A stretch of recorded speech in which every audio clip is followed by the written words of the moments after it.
오늘 본문에는 우리 예수님께서 십자가에 달리시던 날 밤 제자들과 함께 최후의 만찬을 드시는 장면이 나옵니다. 이때 예수님께서는 떡을 떼어 축사하시고 제자들에게 주시며 이것은 너희를 위하는 내 몸이니 이것을 행하여 나를 기념하라 하시고 식후에 또한 이와 같이 잔을 가지시고 가라사대 이 잔은 내 피로 세운 새 언약이니 이것을 행하여 마실 때마다 나를 기념하라 하셨습니다. 그러면 왜 예수님의 몸과 피를 상징하는 떡과 포도즙을 먹고 마시는 것일까요? 또한 새 언약이란 무엇을 말하는 것일까요? 이에 대한 영적인 의미를 바로 알아야 여러분의 영혼이 잘 되고 영생에 이르는 축복을 받을 수가 있습니다. 우리 사람은 양식을 섭취해야만 건강을 유지하고 생명을 이어나갈 수 있습니다. 그러나 아무리 육의 양식을 섭취한다 해도 영원히 사는 참 생명을 주지 못하므로 사람은 결국 죽음에 이르게 되지요. 그래서 우리 예수님께서는 요한복음 6장 48절 51절에 내가 곧 생명의 떡이로라 말씀하시며 나는 하늘로서 내려온 산떡이니 사람이 이 떡을 먹으면 영생하리라. 나의 줄 떡은 곧 세상의 생명을 위한 내 살이로라 하셨습니다. 곧 영생할 수 있는 참된 양식은 예수님의 살임을 말씀하신 것입니다. 요한복음 1장 1절에 보면 태초에 말씀이 계시니라. 이 말씀이 하나님과 함께 계셨으니 이 말씀은 곧 하나님이시니라 했습니다. 자, 그리고 요한복음 1장 14절에 보니 말씀이 육신이 되어 우리 가운데 거하심에 라고 기록했는데 이것은 바로 예수님의 탄생, 예수님을 의미합니다. 예수님은 말씀이신 하나님이 육신이 되어 이 땅에 오신 분임을 말씀하고 계시죠. 따라서 육신이 되어 오신 예수님의 살은 하나님의 진리의 말씀을 의미합니다. 자, 그러면 예수님의 살을 먹는 것은 영적으로 무엇을 뜻하는 것일까요? 자, 바로 성경 66권에 기록된 하나님의 이 말씀을 양식 삼는 것입니다. 그 의미는 말씀을 듣고 또 읽고 머리에 지식으로 남기는 것이 아니라 들은 말씀, 읽은 말씀을 마음에 깊이 새기고 명심하며 이를 지켜 준행하는 것을 의미합니다.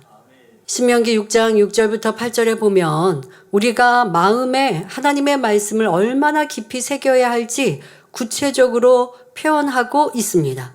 오늘날 내가 내게 명하는 이 말씀을 너는 마음에 새기고 내 자녀에게 부지런히 가르치며 집에 앉았을 때에든지 길에 행할 때에든지 누웠을 때에든지 일어날 때에든지 이 말씀을 강론할 것이며 너는 또 그것을 내 손목에 매어 기호를 삼으며 내 미간에 붙여 표를 삼고 말씀하십니다. 여러분이 어디를 가든지 또 무엇을 하든지 하나님의 말씀을 기억하고 말씀을 항상 가까이 하여 마음에 깊이 새기는 것이 하나님의 뜻입니다. 그런데 예수님의 살을 먹을 때 소화시키는 작용을 하는 참된 음료인 예수님의 피도 꼭 함께 마셔야 합니다. 요한복음 6장 53절 54절에 예수께서 이르시되 내가 진실로 진실로 너희에게 이르노니 인자의 살을 먹지 아니하고 인자의 피를 마시지 아니하면 너희 속에 생명이 없느니라. 내 살을 먹고 내 피를 마시는 자는 영생을 가졌고 마지막 날에 내가 그를 다시 살리리니 말씀하셨습니다. 그러면 인자의 피를 마신다는 것은 어떤 영적인 의미가 있습니까? 바로 믿음으로 말씀을 지켜 행하는 것을 의미합니다. 피는 생명과 일체로서 예수님께서는 죽을 수밖에 없는 죄인들을 위해 십자가에 못 박혀 대신 보배로운 피를 흘려주셨습니다. 그러므로 이 사실을 믿는 사람마다 죄사함을 얻고 영생을 누릴 수 있게 된 것이지요. 이처럼 하나님의 아들이신 예수님께서 자신의 죄를 위해 십자가에 달려 물과 피를 다 쏟으시고 죽으셨다는 것을 믿는 사람은 자신의 죄를 회개하고 하나님 앞에 나오게 됩니다. 그리고 하나님 아버지의 말씀대로 살고자 노력해 나가지요. 바로 이렇게 믿음으로 행하는 것을 인자의 피를 마신다고 하는 것이며, 하나님께서는 이런 사람에게 영원한 생명을 누리게 하신다는 사실입니다. 그런데 어떤 사람은 신약시대는 은혜의 시대이므로 믿습니다, 입으로 시인하기만 하면 구원받는다고 말하는 것을 봅니다.